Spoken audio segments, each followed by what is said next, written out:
The sun hung low over Atlanta, casting long shadows across the cracked pavement of the police station parking lot. Sarah Collins leaned against the hood of her patrol car, scrolling through her phone with one hand while balancing a lukewarm coffee in the other. Her shift had ended 20 minutes ago, but she wasn't in any hurry to leave.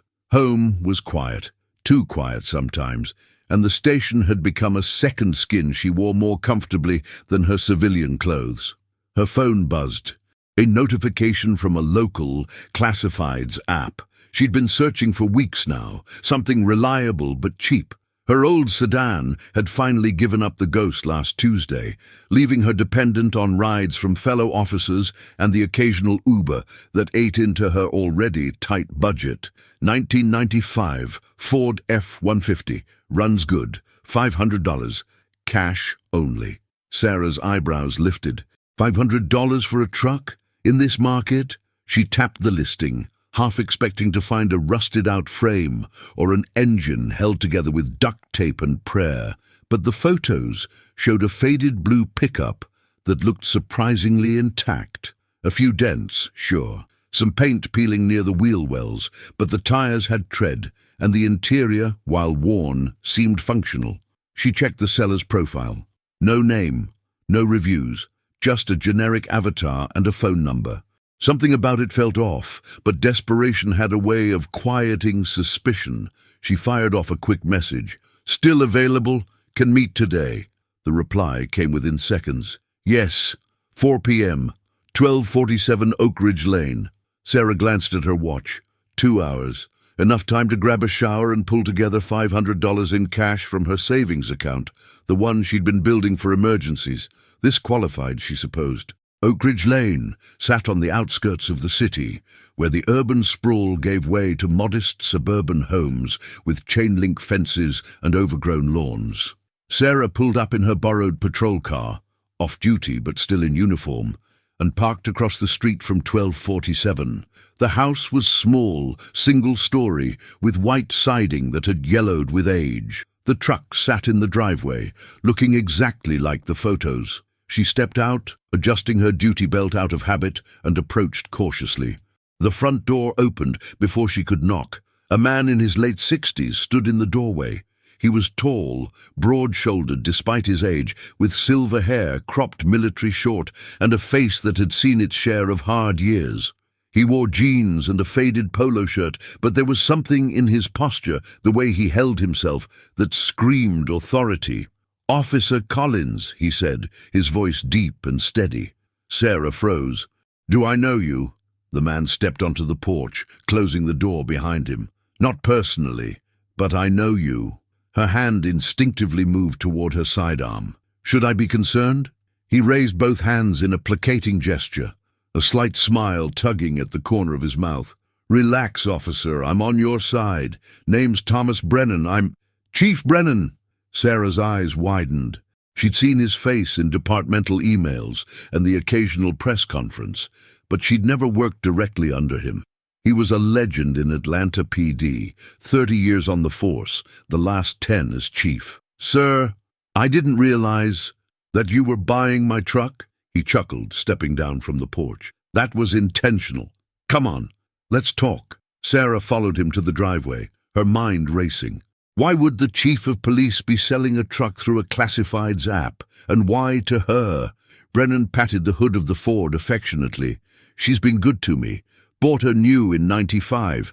Drove her until about 3 years ago, when the department made me start using a city vehicle full-time. Been sitting here ever since, and my wife's been after me to clear out the driveway." "Why $500? Sarah asked, cutting to the point. "This truck's worth at least $3,000, maybe more." Brennan nodded approvingly. "Sharp. I like that." He turned to face her fully, his expression growing serious. "I didn't put this up for just anyone, Collins. I've been watching you. 6 years on the force, solid record, 3 commendations for bravery, and not a single excessive force complaint. You're disciplined, you're smart, and from what I hear, you've got away with animals." Sarah's pulse quickened. "Sir, I'm not sure what I'm getting to it." Brennan walked to the back of the truck and lowered the tailgate. "The truck's yours for $500 if you want it, but it comes with a condition." "What kind of condition?" Instead of answering, Brennan pulled out his phone and made a call. "Bring them out." Sarah heard a door open behind her. She turned to see a woman, Brennan's wife, she assumed, step onto the porch carrying a large pet crate. Inside, two small shapes moved, and Sarah's breath caught. Puppies. The woman set the crate down gently and opened the door. Two Belgian Malinois puppies tumbled out, all oversized paws and floppy ears, their coats a rich blend of black and tan. They couldn't have been more than 8 weeks old. Sarah's heart melted instantly. She crouched down, and both puppies immediately bounded toward her, tails wagging furiously. One jumped into her lap, licking her face with unrestrained enthusiasm. The other sat at her feet, quieter, watching her with intelligent brown eyes. "This is Max," Brennan said, pointing to the puppy in her lap. "And that's Duke," he gestured to the calmer one. "They're brothers, sons of Titan." Sarah's head snapped up. "Titan? Your K9 partner." Everyone in the department knew about Titan. The Belgian Malinois had been a legend, 300 arrests, 4 officer rescues, and a posthumous Medal of Valor after he'd taken down an armed suspect who'd ambushed Brennan during a raid. Titan had died from his injuries 2 days later. "These boys are his last litter," Brennan said quietly, emotion flickering across his weathered face. "Born 3 weeks before he passed. I've been raising them myself, making sure they got the right foundation." Sarah looked down at the puppies. Max was still licking her hand, playful and affectionate. Duke sat patiently, his gaze steady and focused despite his youth. "Why are you giving them to me?" Brennan crouched beside her, his knees popping slightly. "Because I need someone I can trust. Someone who'll honor what Titan stood for. The K9 unit's been after me to bring in new blood, and I've been waiting for the right officer to step up. That officer is you, Collins." "Sir, I'm not K9, I'm patrol." "You could be." Brennan reached out and scratched Duke behind the ears. The puppy leaned into his hand, eyes closing contentedly. "I've been watching your career. You've got the instincts, the discipline, and the heart. But more than that, you've got something most cops don't. You understand loyalty." Sarah swallowed hard, emotions swirling. This was insane. She'd come here to buy a cheap truck, and now the chief of police was offering her a shot at K9, complete with 2 puppies descended from a legend. "What's the condition?" she asked. Brennan stood, brushing off his jeans. "You take both puppies, you train them, you bond with them, and in 6 months you choose one to be your official partner in the K9 unit. The other goes to another qualified officer I'll select." 6 months? Sarah's mind reeled. "Sir, training a K9 takes over a year, sometimes 2. Not from scratch," Brennan said. "These boys have Titan's bloodline. They're smart, driven, and they've already been socialized properly. With the right handler and intensive training, they'll be ready. But you need to choose which one fits you best, Max or Duke." Sarah looked down at the 2 puppies. Max was now chasing his own tail, full of energy and enthusiasm. Duke sat quietly beside her, his gaze never leaving her face. "Why can't I just train one?" "Because you need to see who they become," Brennan said. "Max has his father's heart. He's intuitive, emotional, protective. Duke has his father's mind. He's analytical, precise, disciplined. One of them will be the right fit for you, but you won't know which until you've lived with both." Sarah's throat tightened. This was a test, a massive, life-altering test, and Brennan was betting on her. "What if I can't choose?" "Then you're not the officer I think you are." Brennan's tone wasn't harsh, just honest. "This job requires hard decisions, Collins. The K9 unit isn't just about having a dog who obeys commands. It's about partnership, trust, knowing that the life beside you is worth more than your own. Titan taught me that. Now it's your turn to learn it." Sarah stood slowly, the weight of the moment pressing down on her shoulders. She looked at the truck, then at the puppies, then at Brennan.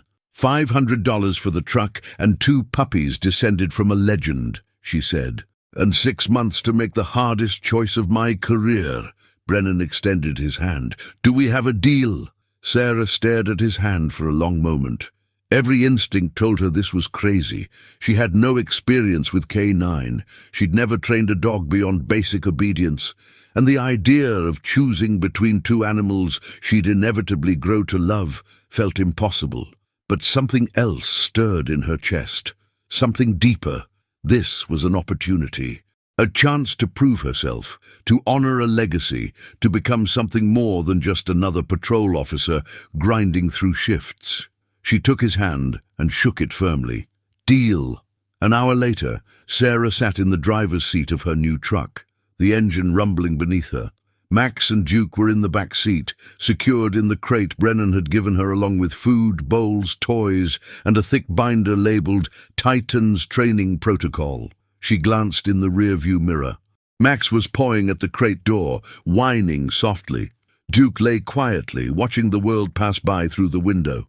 Sarah gripped the steering wheel, her knuckles white. "What the hell did I just agree to?" she muttered. But deep down, she already knew. She'd agreed to something bigger than herself, something that would test every part of who she was. And as she pulled onto the highway, the sun setting behind her, Sarah Collins felt the first stirrings of a bond that would define the rest of her life. The first night was chaos. Sarah had prepared as best she could. Puppy pads scattered across the kitchen floor, food and water bowls positioned in the corner, a makeshift sleeping area fashioned from old blankets near the couch. She'd read the first 3 chapters of Brennan's training manual, taken notes, and convinced herself she had some semblance of control over the situation. She was wrong. Max treated her apartment like an obstacle course designed specifically for his entertainment. He chewed the corner of her coffee table, knocked over a potted plant, and somehow managed to get tangled in the Venetian blinds. Every time Sarah turned around, he was into something new, his tail wagging with unrepentant joy. Duke, by contrast, explored methodically. He sniffed each corner of the apartment, tested the boundaries Sarah set, and then settled onto the blankets with a contented sigh. When Max barreled into him during one of his rampages, Duke simply stood, moved 3 feet away and lay back down. By midnight, Sarah was exhausted. She collapsed onto the couch, and within seconds, both puppies had climbed up beside her. Max curled into a tight ball against her stomach, his small body radiating warmth. Duke rested his head on her thigh, his breathing already deep and even. Sarah looked down at them, her heart swelling despite her exhaustion. 6 months, she whispered, and then I have to choose one of you. Neither puppy stirred. They were already asleep, trusting her completely. Sarah closed her eyes, but sleep didn't come easily. The weight of Brennan's challenge pressed down on her like a physical thing. Week 1 was about survival. Sarah took leave from patrol duty. Brennan had arranged it personally and dedicated herself entirely to the puppies. She established routines, feeding times, bathroom breaks, play sessions, and short training exercises. The manual became her Bible, and she followed Titan's protocol with religious devotion. Max was a natural athlete. His energy seemed boundless, and he picked up physical commands almost instantly. Sit, stay, come. He'd execute them flawlessly when he felt like it. The challenge was focus. His attention span lasted about 30 seconds before something more interesting caught his eye. A bird outside the window, a leaf skittering across the patio, his own reflection in the sliding glass door. Duke was the opposite. He learned commands slowly, methodically, but once he understood something, he never forgot. His focus was laser-sharp. When Sarah gave a command, Duke's eyes locked onto hers with an intensity that was almost unnerving for a puppy. He didn't just obey.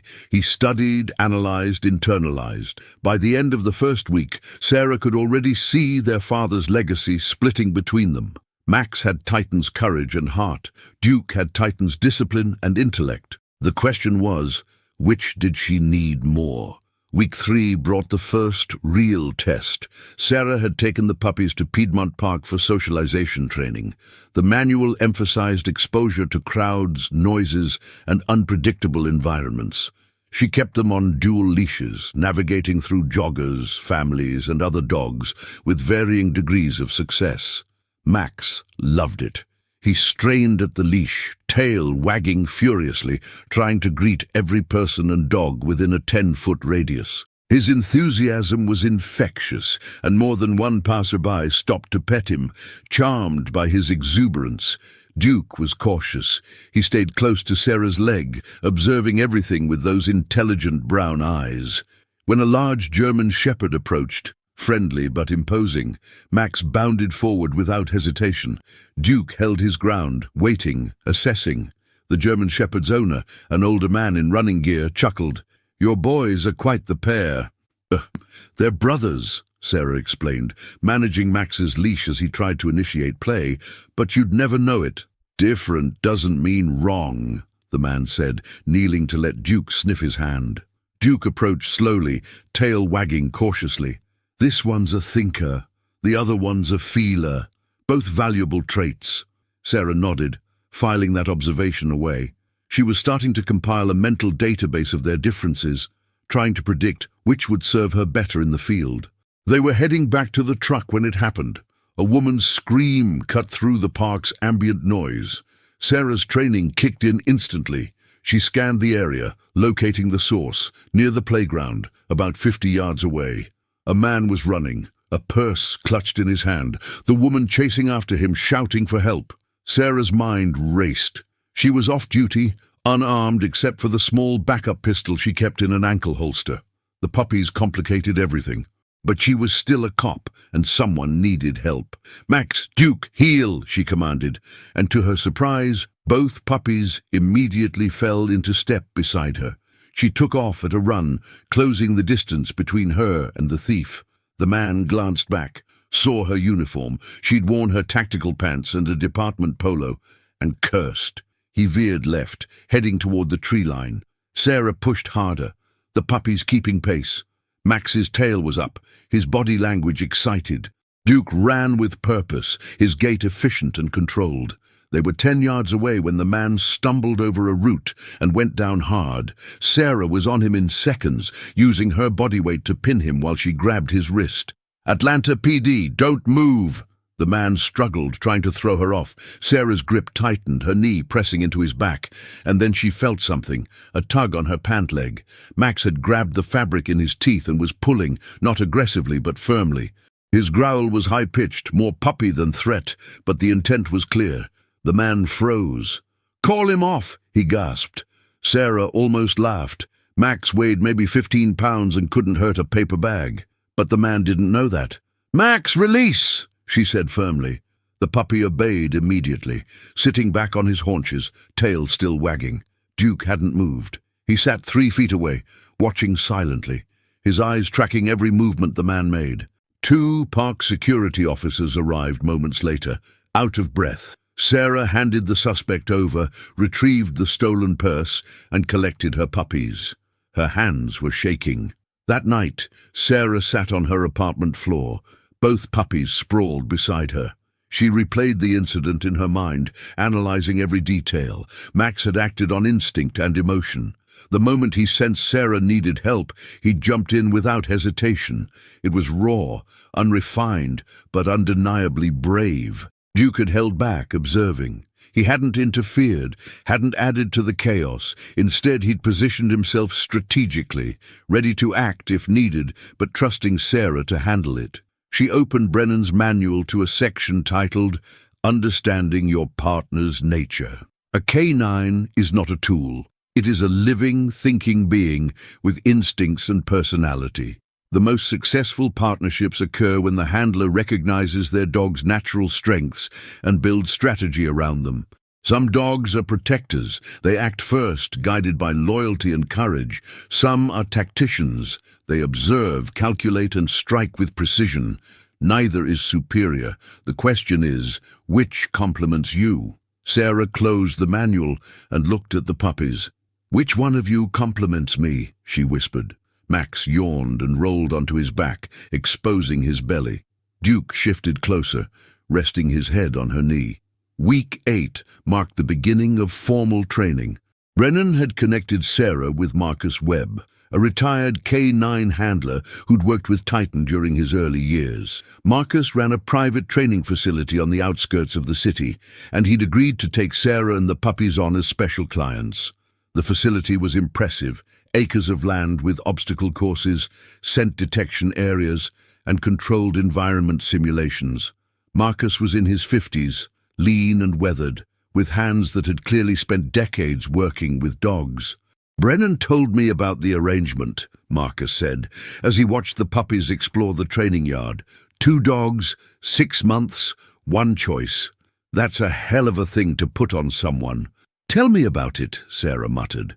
Marcus smiled. "Let's see what we're working with." He put them through basic assessments, focus exercises, recall drills, obstacle navigation. Max attacked every challenge with enthusiasm, sometimes succeeding through sheer determination despite imperfect technique.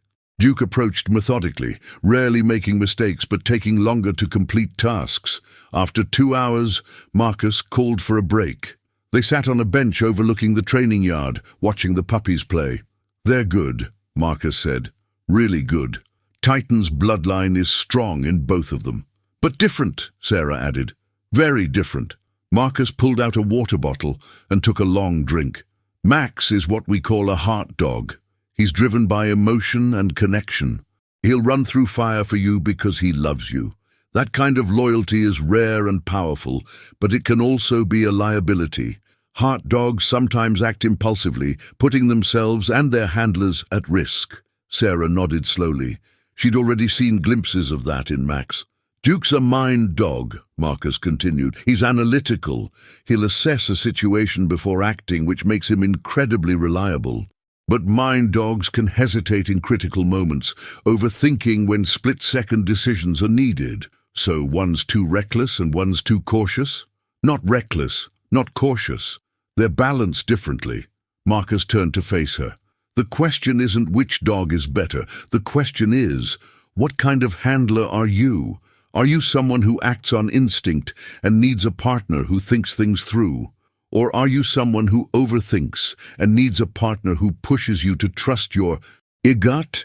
Sarah stared out at the puppies. Max had found a tennis ball and was trying to get Duke to chase him. Duke watched for a moment, then pounced, tackling his brother in a blur of fur and playful growls. "I don't know what kind of handler I am," Sarah admitted. "Then you've got 4 months to figure it out," Marcus said. Month 4 brought the first real breakthrough. Sarah had been integrating the puppies into her daily life completely. They came with her everywhere. Grocery shopping, morning runs, even to the station when Brennan gave permission. They were growing rapidly, their puppy awkwardness giving way to lean muscle and confident gaits. The training had intensified. Scent detection work, apprehension drills, crowd control simulations. Both dogs excelled, but in different ways. Max's breakthrough came during a search and rescue exercise. Marcus had hidden a victim, a volunteer, in a collapsed building simulation. Max found the person in 4 minutes, navigating debris and tight spaces with fearless determination. When he located the victim, he barked frantically, refusing to leave until Sarah arrived. Duke's moment came during an apprehension drill. A padded volunteer acted as a fleeing suspect. Duke tracked him through a complex course, never losing the scent trail despite multiple distractions. When he caught up, his takedown was textbook perfect, controlled, efficient, no wasted movement. Marcus pulled Sarah aside after both exercises. "They're ready," he said simply. "Ready for what? Real work, modified, supervised scenarios, but real nonetheless. Brennan's arranged for you to shadow some K-9 operations. Nothing dangerous, just observational. But it'll give you a sense of what this partnership actually looks like in the field." Sarah's pulse quickened. This was it, the transition from training to reality. "Both of them?" she asked. Marcus nodded. "Both of them. You need to see how they handle real pressure. That's where you'll find your answer." The first operation was a drug sweep at a shipping warehouse. Sarah rode with Officer Jennifer Martinez and her K9 partner Axel, a massive German shepherd with a calm demeanor and sharp eyes. Max sat in the back of the patrol car, harnessed and alert. Sarah had chosen him for this run, wanting to see how his energy translated to fieldwork. The warehouse was dark, cavernous, and filled with stacked containers. Martinez explained the procedure as they approached. Axel's trained in narcotics detection. We'll do a systematic sweep. Your boy stays with you unless I signal otherwise. This is observation only. Sarah nodded, her hand on Max's lead. She could feel his excitement through the leash. His body vibrated with anticipation. They entered the warehouse, and Axel immediately went to work, his nose leading him through the maze of containers. Max watched, fascinated, his own nose twitching as he processed the countless scents. Halfway through the sweep, Axel alerted, sitting abruptly beside a container and looking back at Martinez. They'd found something. Max pulled toward the container, whining softly. Sarah held him back, but she noticed his focus. He'd picked up the same scent Axel had. Good instincts, Martinez said, noticing Max's reaction. He's got the drive. The container was opened, revealing several kilos of cocaine hidden in false panels. As backup arrived to process the scene, Sarah knelt beside Max. "You knew, didn't you?" she whispered. Max licked her face, tail wagging furiously. 2 days later, Duke got his turn. This time, Sarah shadowed Officer Raymond Cooper during a vehicle stop on I-85. Cooper's partner, a Belgian Malinois named Sasha, was trained in both narcotics and apprehension. Duke sat beside Sarah in the back seat, calm and observant. The stop was routine at first, a speeding violation. But when Cooper approached the vehicle, the driver bolted, abandoning the car and running toward a nearby wooded area. Cooper released Sasha immediately. "Find him!" The Malinois took off like a missile, disappearing into the trees. Cooper sprinted after her, and Sarah followed, Duke keeping pace beside her. They found the suspect within minutes, Sasha holding him at bay with a low, rumbling growl. The man was on his knees, hands up, terrified. Duke had stayed with Sarah the entire chase, never breaking formation, never losing focus. When they reached the scene, he positioned himself between Sarah and the suspect, silent but watchful. Cooper secured the arrest, and as they walked back to the vehicles, he glanced at Duke. "That's a hell of a dog," he said. "Disciplined. Most young dogs would have broken off and joined the chase. He stayed with you." Sarah looked down at Duke. His eyes met hers, steady and calm. "Yeah," she said softly. He did. Month 5 arrived, and Sarah was no closer to a decision. She sat in her apartment late one night, both dogs asleep on either side of her. The manual lay open on her lap, but she wasn't reading. She was just staring at the page, her mind spinning. Her phone buzzed. A text from Brennan. "1 month left. How are you holding up?" Sarah typed back slowly. "Honestly, I don't know if I can choose." The reply came quickly. "You will. When the moment comes, you'll know. Trust yourself, Collins, and trust them." Sarah set the phone down and looked at the dogs. Max's paw twitched in his sleep, chasing something in a dream. Duke's breathing was deep and even, completely at peace. "One of you," Sarah whispered, "one of you becomes my partner, and the other—" She couldn't finish the sentence, because the truth was becoming painfully clear. She didn't just see them as potential partners anymore. She loved them both, and in 30 days she'd have to break her own heart. The call came at 2:47 a.m. Sarah jerked awake, her hand instinctively reaching for her phone. The screen's harsh light illuminated her bedroom, and both dogs lifted their heads from where they'd been sleeping at the foot of her bed. "Collins," she answered, her voice rough with sleep. "It's Brennan." The chief's tone was clipped, urgent. "Get dressed. Bring both dogs. I'm sending a unit to pick you up in 15 minutes. "Sir, what?" "No time. This is it, Collins. Your evaluation just became operational."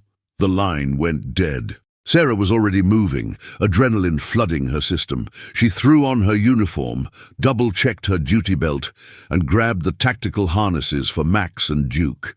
Both dogs sensed the urgency, their playfulness replaced by alert focus.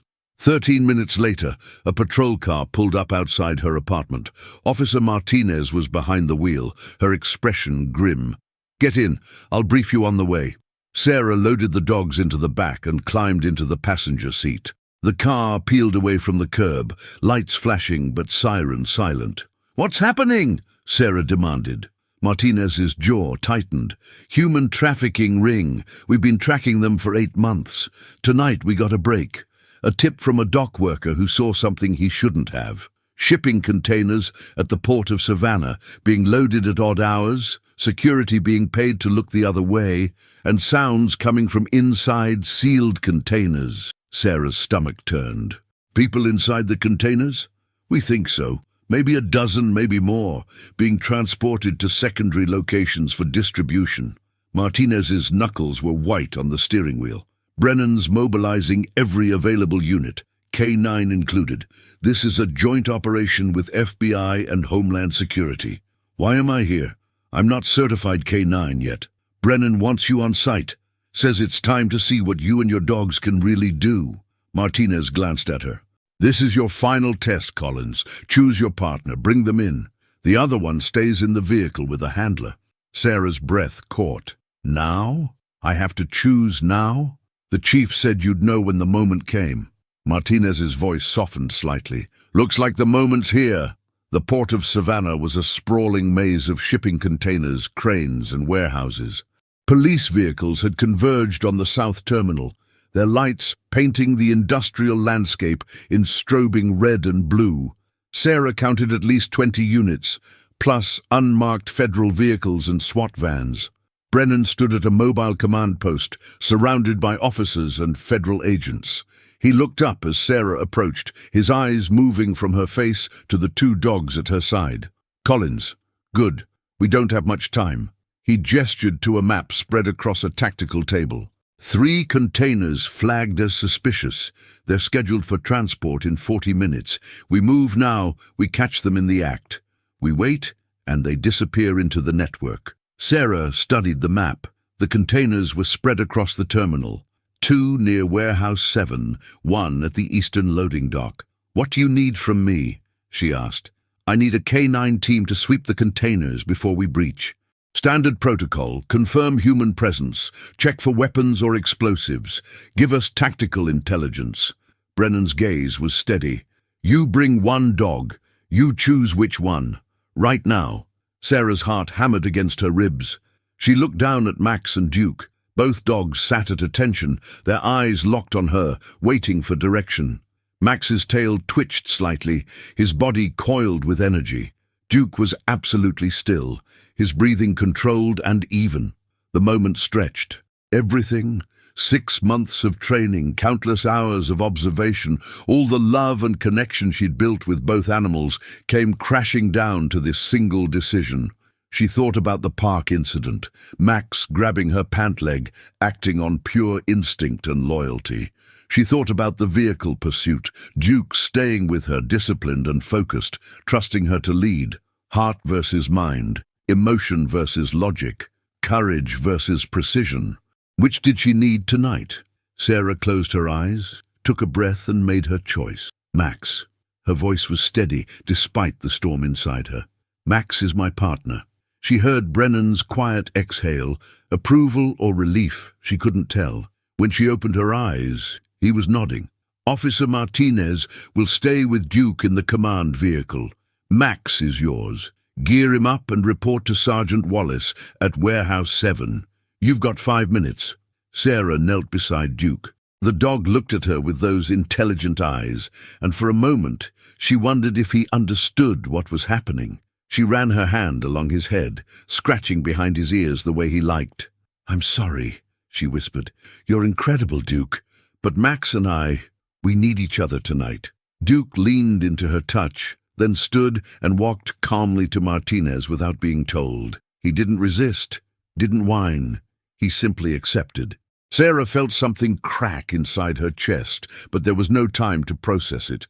She turned to Max, who was vibrating with anticipation. "All right, partner," she said, fitting his tactical harness. "Let's show them what Titan's son can do." Warehouse 7 loomed in the darkness, its corrugated metal walls streaked with rust and grime. 2 containers sat outside, both sealed with heavy locks. A third sat on a flatbed truck, ready for transport. Sergeant Wallace was a 20-year veteran with a grizzled face and eyes that had seen too much. He briefed Sarah quickly. "SWAT's in position around the perimeter. We've got 3 suspects inside the warehouse. Traffickers finalizing paperwork. Once you clear the containers, we breach simultaneously. Warehouse and containers at the same time. Coordinated strike." "What if there are victims inside and the suspects hear us coming?" Sarah asked. "That's why we need speed and silence." "Your dog confirms presence. We move immediately. Every second counts." Sarah nodded, her throat dry. She looked down at Max. "You ready?" Max's ears were forward, his body tense with purpose. He knew something important was happening. 6 months of training had built this moment. Wallace led them to the first container. The lock had been temporarily removed by the breach team, the door left slightly ajar. Sarah pulled it open carefully, and a wave of stale, fetid air rolled out. "Max, search," she commanded quietly. Max entered the container without hesitation, his nose immediately going to work. Sarah followed, her flashlight cutting through the darkness. The space was empty except for false shipping crates stacked along the walls. Max moved methodically, sniffing each crate. Then he froze, his posture changing instantly. He sat abruptly beside one of the crates and looked back at Sarah. Alert position. He'd found something. Sarah's heart raced. She signaled Wallace, who approached with 2 other officers. They pried open the crate carefully. Inside were bundles of clothing, identification documents and cell phones. Evidence, but no people. "Clear," Wallace said. "Next container." The second container was identical. More false crates, more evidence, no victims. But the third container, the one on the flatbed truck, was different. The moment Sarah opened the door, she heard it. A soft whimper, then another. Human sounds, terrified and weak. "Max, careful," Sarah whispered. Max entered slowly, his body low. Sarah followed, and her flashlight revealed the horror. People, at least 15 of them huddled against the walls. Men, women, teenagers. Their clothes were filthy, their faces gaunt. Some had their hands zip-tied, others were chained to metal loops welded into the container walls. A woman near the front raised her hand against the flashlight's glare, her voice a broken rasp. "Please!" "Help!" Sarah's training held. She keyed her radio. "Warehouse 7, Container 3. Multiple victims confirmed. 15+ individuals, various states of distress. Medical needed immediately." Wallace's voice crackled back. "Copy that. Hold position. Breach in 30 seconds." Max had moved deeper into the container, still working. He stopped near the back, where a teenage girl sat curled into herself, rocking slightly. Max sat beside her, not touching, just present. The girl's eyes opened. She looked at Max, then at Sarah. "Dog," she whispered, and for the first time something like hope flickered across her face. Sarah's throat tightened. "You're safe now. We're police. We're getting you out." The breach happened exactly as planned. Flashbangs detonated inside the warehouse. Shouts of "Police!" echoed across the terminal. The traffickers were subdued within seconds, 2 arrested inside, 1 tackled while trying to flee toward the docks. EMTs flooded the container, triaging victims. Sarah stayed with Max, keeping him calm amid the chaos. The dog had done his job perfectly, located the victims, maintained composure, even provided comfort. Brennan appeared at the container entrance, his expression unreadable. He took in the scene, the victims being carefully extracted, the EMTs working, Sarah and Max standing ready. "Good work, Collins," he said quietly. Then, almost to himself, Titan would have been proud. The sun was rising by the time they returned to the command post. The operation had expanded, 4 additional containers discovered, 29 total victims recovered, 7 suspects in custody. The federal agents were already coordinating with international task forces to dismantle the broader network. Sarah sat on the tailgate of her truck, exhausted. Max lay beside her, his head resting on her thigh. She stroked his fur absently, her mind still processing everything she'd seen. Martinez approached, Duke walking calmly beside her. The moment Duke saw Sarah, his tail began to wag. He trotted over and sat at her feet, looking up at her with those steady, intelligent eyes. Sarah's heart broke all over again. "Hey, Duke," she whispered, reaching down to scratch his ears. "I missed you too." Max lifted his head, acknowledging his brother with a soft whine. Duke leaned forward, and the two dogs touched noses briefly, a moment of connection that made Sarah's eyes sting with unshed tears. "You made the right choice," Martinez said, sitting beside her. "Max was incredible in there."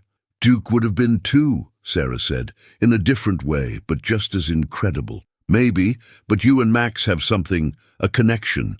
I saw it the moment you put his harness on. You move together, think together. That's what canine partnership is." Sarah watched as Brennan spoke with federal agents near the command trailer. He glanced over, caught her eye, and nodded, a simple gesture that carried weight. "1 month ago, I didn't know which dog to choose," Sarah said.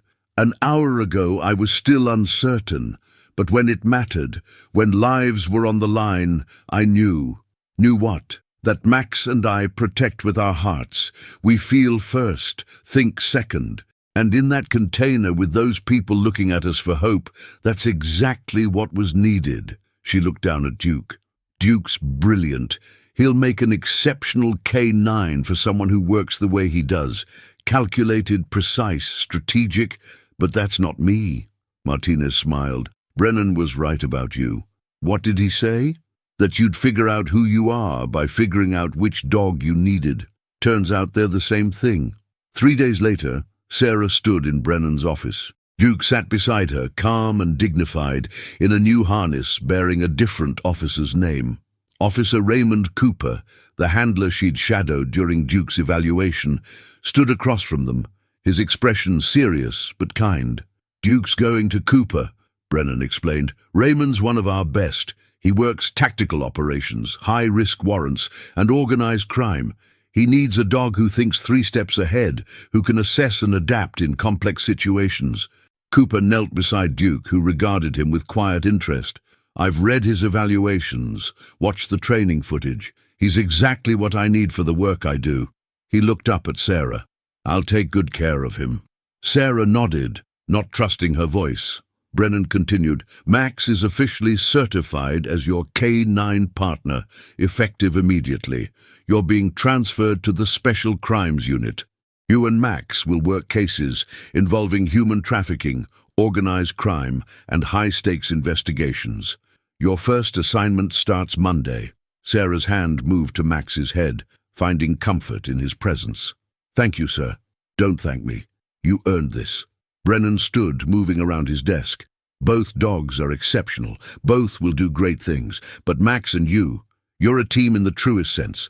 That's rare, Collins. Honor it." "I will." Cooper stood, Duke rising with him. He extended his hand to Sarah and she shook it. "We'll be seeing each other around," Cooper said. "Joint operations, training exercises. The brothers can stay in touch." Sarah managed a smile. "I'd like that." As Cooper and Duke left the office, Duke paused at the doorway. He looked back at Sarah one last time, his brown eyes warm and knowing. Then he turned and walked away, his new partner beside him, ready for whatever came next. Sarah felt Max lean against her leg, grounding her. "It's just you and me now, partner," she whispered.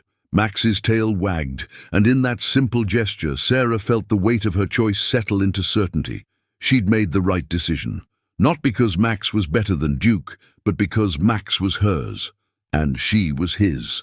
That evening, Sarah drove her $500 truck home, Max in the passenger seat with his head out the window, ears flapping in the wind. The setting sun painted Atlanta in gold and amber, and for the first time in 6 months, Sarah felt at peace. Her phone buzzed, a text from Brennan. "The real work starts now. Get some rest. You're going to need it." Sarah smiled, typing back, "Ready when you are, Chief." She glanced at Max, who was watching the city pass by with bright, alert eyes. "You ready for this, Max? Real work, real danger, real partnership." Max turned to look at her, And if a dog could smile, he was smiling. Sarah reached over and scratched behind his ears. "Yeah," she said softly. "Me too." The truck rolled through the city streets, carrying a woman and a dog toward whatever came next. Together. Always together. 3 months had passed since the port operation, and Sarah Collins had discovered that being a K9 officer in the Special Crimes Unit meant living in a state of controlled chaos. Max had proven himself time and again, tracking suspects through the labyrinthine streets of downtown Atlanta, detecting contraband in vehicles during high-risk stops, and providing protection during warrant executions that would have made Sarah's old patrol duties look like parking enforcement. But tonight was different. Tonight, they were hunting ghosts. Sarah sat in an unmarked surveillance van parked 2 blocks from an abandoned textile factory in the industrial district. Detective James Reeves, a 15-year veteran with SCU, sat beside her studying a tablet displaying thermal imaging from a drone overhead. 3 heat signatures on the 2nd floor, Reeves said, his voice low. 2 more in the basement. Intel says this is a distribution hub for the trafficking ring we hit at the port. The network's bigger than we thought. Sarah adjusted Max's tactical vest, checking the camera mounted on his harness. "What's the play?" "SWAT's moving into position now. We breach in 10 minutes, simultaneous entry, top and bottom floors. You and Max take the basement with Team 2. These people are dangerous, Collins. The last raid, they were armed with automatic weapons."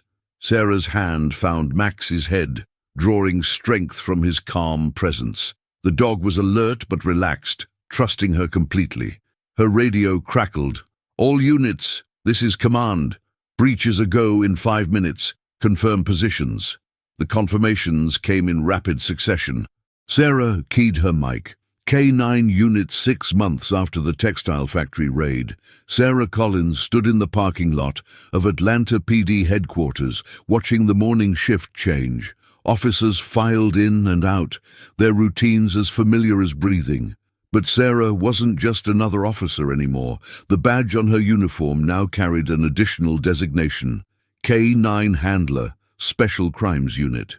Max sat beside her, his tactical vest gleaming in the early sunlight. At 18 months old, he'd grown into his father's legacy. Lean, powerful, with intelligent eyes that missed nothing. His reputation had preceded him throughout the department. Officers nodded respectfully when they passed. Rookies stared in awe. Sarah's phone buzzed. A text from Brennan. "My office, 10 minutes. Bring Max." Sarah frowned. The chief rarely summoned her without context. She checked Max's vest, made sure his collar was secure, and headed inside. Brennan's office looked the same as it had 9 months ago. Cluttered desk, walls covered in commendations and photos, the smell of old coffee and determination. But there was something different in the chief's expression as Sarah and Max entered. Something heavy. "Close the door, Collins." Sarah obeyed, unease prickling at the back of her neck. Max sensed it too, his posture shifting to alert. Brennan gestured to the chairs across from his desk. Sarah sat. Max positioned himself between her and the chief, protective instincts never fully at rest. "I'm going to be direct," Brennan said, his voice carrying the weight of too many years, carrying too many burdens. "We've identified the head of the trafficking network. The raids we've been conducting, the port, the factory, 4 others in the last 6 months. They've all been branches, but we've never touched the root." Sarah leaned forward. "You found him." "Her." Brennan pulled a file from his desk and slid it across. "Victoria Marquez, 43 years old, former corporate executive who built a trafficking empire that spans 3 states. She's responsible for moving over 200 victims in the last 2 years alone." Sarah opened the file, studying the photograph. Marquez looked like someone you'd see at a charity gala. Polished, professional, unremarkable. The perfect disguise for a monster. "Where is she?" "That's the problem." Brennan's jaw tightened. "She's gone underground. Knows we're closing in. Intelligence suggests she's planning one final shipment, high-value targets, including minors, before she disappears permanently. If we don't stop her now, she vanishes, and the network continues under new leadership." "What's the timeline?" 72 hours, maybe less. Brennan stood, moving to the window overlooking the parking lot. We've been working with the FBI to set up a joint task force. The operation goes down tomorrow night at an estate outside the city. Marquez will be there personally to oversee the shipment. It's our only shot. Sarah's mind raced, already strategizing. You want Max and me on the operation. I need you on the operation. Brennan turned to face her. This isn't like the factory, Collins. Marquez has private security, ex-military, heavily armed, loyal. The estate is fortified. It's going to be dangerous in ways you haven't experienced yet. We're ready, Sarah said without hesitation. Brennan's expression softened slightly. I know you are. That's why I'm trusting you with this. But I need you to understand what's at stake. This operation ends the network, or it doesn't. There's no middle ground, and Marquez won't hesitate to use those victims as leverage if she's cornered. Sarah looked down at Max. The dog met her gaze, steady and confident. We'll get it done, sir. Brennan nodded slowly. There's one more thing. Officer Cooper and Duke are also assigned to this operation. Different tactical team, but same mission. It'll be the first time the brothers work together in the field. Sarah's heart squeezed. She hadn't seen Duke in months, though Cooper sent updates occasionally. The thought of both dogs, both of Titan's sons, working together felt significant, symbolic even. Briefing is at 1800 hours, Brennan said. Full tactical team, FBI coordinators, and every available K9 unit in the region. This is the biggest operation Atlanta PD has mounted in 5 years. Don't be late. The briefing room was packed. Sarah counted 30 officers, a dozen federal agents, and 5 K9 teams, including herself and Cooper. The air thrummed with tense energy, the kind that came before operations that would either be celebrated or mourned. Duke sat beside Cooper near the front, his posture perfect and attentive. When Max entered with Sarah, both dogs' heads turned simultaneously. Their tails wagged in perfect synchronization, a moment of pure joy amid the serious atmosphere. Cooper caught Sarah's eye and nodded. She returned the gesture, feeling a strange sense of completeness. The brothers together again. The FBI special agent in charge, a woman named Martinez, no relation to Officer Martinez, took the podium. A screen behind her displayed aerial footage of the estate.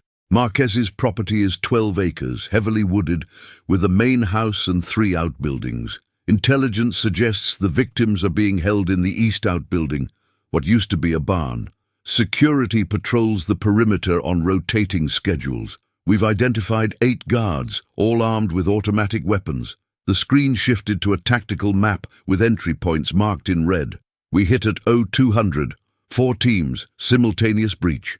Team Alpha takes the main house where Marquez will be. Team Bravo secures the outbuildings. Teams Charlie and Delta provide perimeter containment and backup. Martinez's eyes found Sarah. K9 units are split across teams. Collins and Max, you're with Bravo. Your primary objective is locating and securing the victims. Cooper and Duke, you're with Alpha. Your objective is locating Marquez and any intelligence materials. Sarah felt Max shift beside her, as if he understood the gravity of what was being said. The briefing continued for another hour. Communications protocols, rules of engagement, contingency plans if things went wrong. By the time it ended, Sarah's mind was swimming with details, but one thing remained crystal clear. This was the moment everything had been building toward. 24 hours later, Sarah crouched in the darkness behind an equipment truck, Max pressed against her leg. The estate loomed ahead, its security lights creating pools of illumination that the teams would have to navigate. Her radio crackled with the final countdown. All teams, 5 minutes to breach. Sound off. Alpha, ready. Bravo, ready. Charlie, ready. Delta, ready. Sarah checked Max's vest one final time, ensuring the camera was active and the protective plating was secure. The dog gazed up at her with absolute trust. This is it, partner, she whispered. The big one. You ready to honor your father's legacy? Max's tail gave a single confident wag. 2 minutes. Sarah's team, 8 officers, including herself, moved into position at the east side of the property. Through her night vision goggles, she could see the outbuilding dark and silent. Somewhere inside, people were waiting to be saved. 1 minute. Sarah regulated her breathing, calm, focused, ready. 30 seconds. Max's muscles tensed beneath her hand. Breach! The world exploded into controlled chaos. Flashbangs detonated at the main house. Shouts of "Police!" echoed across the estate. Sarah's team moved as one unit toward the outbuilding, weapons up, night vision painting everything in shades of green. The door was locked. The breacher stepped forward with the ram. 1 hit, 2. The door flew inward. "Police! Show your hands!" The interior was dimly lit by emergency lighting. Sarah's eyes adjusted quickly, taking in rows of metal cages, some empty, some occupied by terrified people. A guard emerged from a side room, weapon raised. Before Sarah could react, Max was moving. He closed the distance in seconds, his tackle perfectly controlled, bringing the guard down without excessive force. The weapon skittered away, and officers secured the man immediately. "Outbuilding 1 clear, 1 suspect in custody," the team leader reported. "Multiple victims confirmed." Sarah moved through the space, Max at her side. 15 people, men, women, teenagers, even 2 children who couldn't have been older than 8. All of them stared with hollow eyes, barely daring to hope. A teenage girl near the back whispered, "Are you real?" Sarah knelt beside her cage, working to unlock it with tools from her belt. "We're real. You're safe now. We're getting you out." Max pushed his nose through the bars, and the girl reached out with trembling fingers to touch him. Tears streamed down her face. "I knew someone would come," she whispered. "I prayed someone would come." The cages were opened one by one, victims carefully extracted and guided to waiting EMTs outside. Sarah worked mechanically, her training overriding the emotion threatening to overwhelm her. Her radio crackled. "Alpha to command, main house secure. Marquez is not here. Repeat, primary target is not on site." Sarah's blood ran cold. "If Marquez wasn't in the main house..." "Bravo, be advised," Command's voice was urgent. "Intelligence suggests secondary location on property. Small structure, northwest corner. Could be..." Gunfire erupted somewhere to the northwest. Automatic bursts, then return fire from officers. "Contact! Northwest structure. Suspects engaged. Officer down." Sarah was moving before she consciously decided to, Max keeping pace. They sprinted across the estate grounds toward the sound of gunfire, following other officers converging on the location. The small structure was a fortified bunker built into a hillside, barely visible in the darkness. Muzzle flashes lit up its entrance as suspects fired from cover. Cooper was there, taking cover behind a tree with Duke at his side. Blood stained Cooper's shoulder, but he was still in the fight. "Cooper!" Sarah dropped beside him. "How bad?" "Through and through, I'm good," he grimaced. "But Marquez is in that bunker with at least 3 guards, and what looks like hostages. She's threatening to execute them if we don't back off." Sarah's mind raced. The bunker's entrance was a fatal funnel. Anyone who tried to breach would be cut down, but they couldn't wait. Marquez had already proven she'd killed to preserve her freedom. She looked at Max, then at Duke. Both dogs were alert, focused, waiting for commands. An idea formed. Dangerous, maybe impossible, but it was the only play they had. "Cooper, can Duke do reconnaissance? Small space, low-profile approach?" Cooper's eyes widened. "You want to send both dogs in?" "Not in. To the entrance. Create enough distraction that Marquez's attention is split, then SWAT can make a precision entry." It was the same tactic that had worked at the factory, but amplified. 2 dogs, working in coordination, while tactical teams exploited the opening. Cooper looked at Duke, then at Max, then back at Sarah. "They haven't worked together since they were puppies." "They're brothers," Sarah said. "They'll figure it out." A SWAT commander crawled over, assessing the situation. "You think your dogs can create a viable distraction?" "I know they can," Sarah said, with more confidence than she felt. The commander made the call. "Do it. We'll have a 4-man entry team ready. The second those dogs draw attention, we move." Sarah and Cooper positioned themselves with clear sight lines to the bunker entrance. Both dogs sat at attention, sensing the importance of the moment. "On my mark," Sarah said. "Max, Duke, listen carefully. Move to the entrance. Stay low. On my command, speak, create noise, then retreat immediately. Understand?" Both dogs' ears were forward, their eyes locked on the target. "Cooper?" "Duke's ready." Sarah took a breath. "Mark. Go." Max and Duke moved as one, two shadows flowing across the open ground with fluid grace. They reached positions on either side of the bunker entrance, invisible in the darkness. "Now!" Sarah commanded. "Speak!" The dogs' barks erupted simultaneously, sharp, aggressive, echoing off the bunker's metal entrance. Inside, voices shouted in confusion. Flashlight beams swung toward the sound. The SWAT team moved. They breached the entrance in a tight stack, weapons up, commands shouting. More gunfire but controlled. 3 shots, then silence. "Clear! Bunker is clear!" Sarah and Cooper ran forward, dogs beside them. Inside the bunker, 3 guards were down, disarmed and being secured. Marquez sat at a desk, hands raised, her expression one of cold calculation even in defeat. And huddled in the corner, 5 more victims, alive and terrified but alive. Max and Duke entered the space, and something remarkable happened. The 2 dogs moved to the victims without being commanded, positioning themselves as protective barriers between the frightened people and the chaos of the arrest. One of the victims, a boy no older than 10, reached out and wrapped his arms around Max's neck, sobbing into the dog's fur. Duke settled beside a young woman who was shaking uncontrollably, his calm presence seeming to anchor her. Sarah felt tears sting her eyes. This was why she'd become an officer, why she'd chosen Max, why every sacrifice, every moment of doubt, every impossible decision had been worth it. Marquez was being led away in handcuffs when she looked at Sarah. "You think this changes anything? There's always another network, always another shipment." Sarah stepped closer, her voice ice. "Maybe, but tonight, because of these dogs and these officers, 20 people are going home, and you're going to prison for the rest of your life. That changes everything for them." Marquez said nothing else as she was taken away. Dawn was breaking by the time the scene was secured. All victims accounted for, all suspects in custody, evidence being catalogued by federal agents who looked exhausted but triumphant.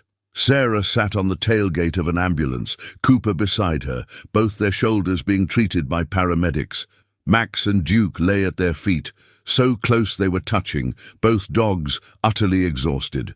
Chief Brennan approached, his face lined with fatigue, but his eyes bright with something Sarah recognized as pride. "Hell of an operation," he said. 23 victims recovered. Victoria Marquez and 12 members of her organization in custody. The FBI's calling it the most successful anti-trafficking operation in Georgia history. "The dogs did it," Cooper said. "Max and Duke. Without them, we couldn't have breached that bunker." Brennan knelt down, and both dogs lifted their heads.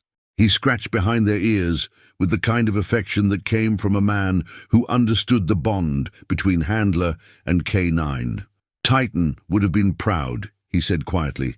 "His sons did what he taught them: protect, serve, and never give up. That's the legacy." Sarah looked at Max, emotion welling in her chest. 9 months ago, she'd bought a truck for $500 and had no idea her life was about to be transformed. The choice between 2 incredible dogs had seemed impossible.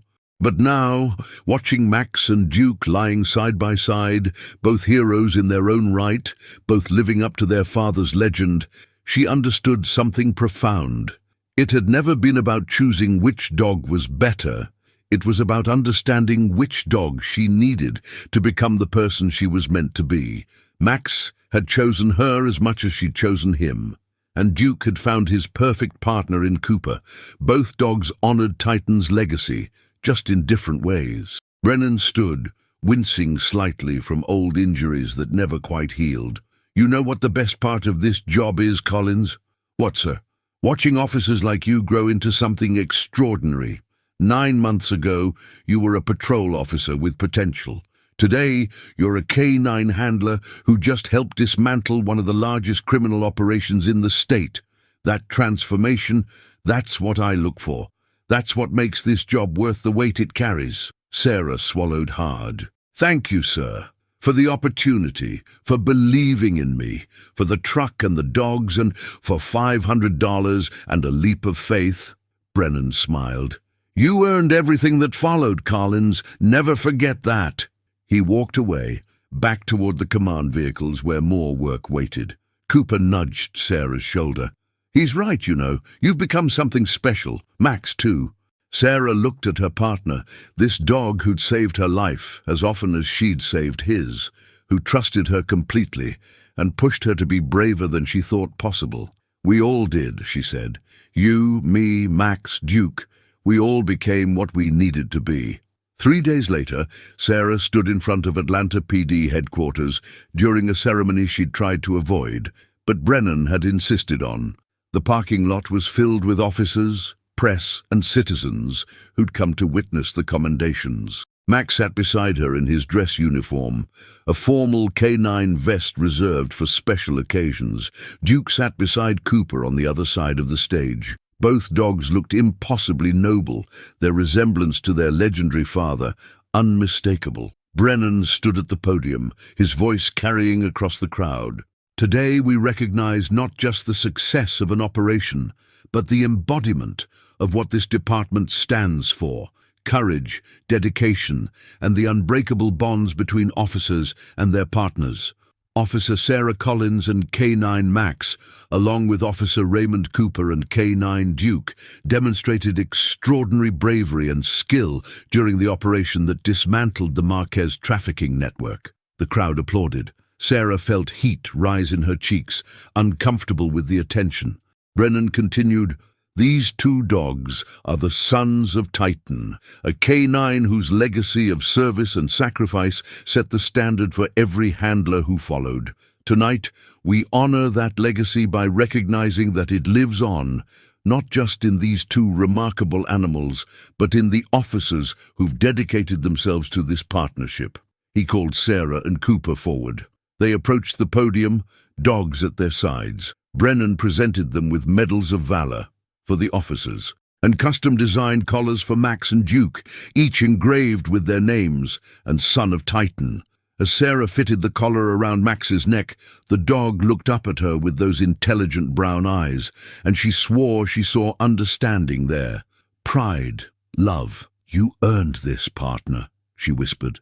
After the ceremony, as the crowd dispersed, an elderly woman approached Sarah. She was well-dressed, with silver hair and eyes that held deep grief and deeper gratitude.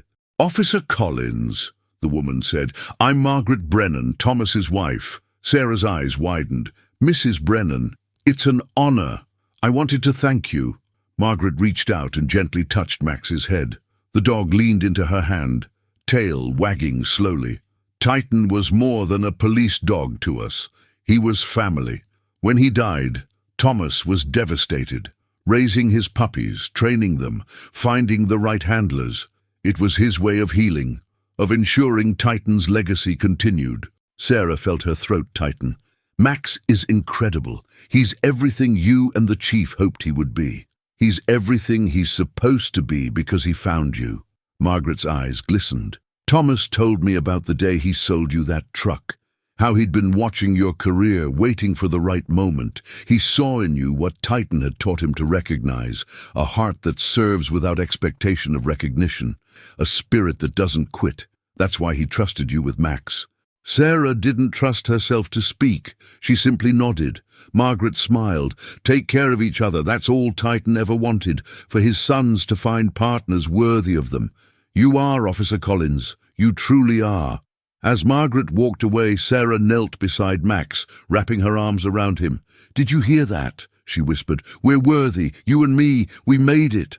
Max licked her face, tail wagging furiously, and in that moment, Sarah felt complete. That evening, Sarah drove her truck, the same $500 Ford that had started everything, to Piedmont Park. Max sat in the passenger seat, his new collar gleaming in the fading sunlight. They walked the same paths they'd walked during training, when Max had been a clumsy puppy, learning to navigate the world. Now he moved with purpose and confidence, a fully certified K9 with a resume that most dogs never achieved. Sarah found a bench overlooking the city, and Max settled beside her, his head resting on her lap. 9 months, she said aloud, more to herself than to Max. 9 months since I walked into this park with you and Duke, trying to figure out which one of you was meant to be my partner. Max's tail thumped against the bench. I was so afraid of making the wrong choice, afraid that I'd pick one of you and regret it. But you know what I learned?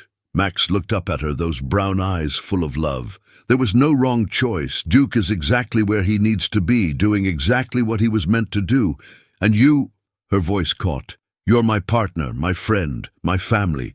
Choosing you wasn't about you being better than Duke. It was about understanding that you and I needed each other. She thought about the port operation, the factory raid, the bunker breach.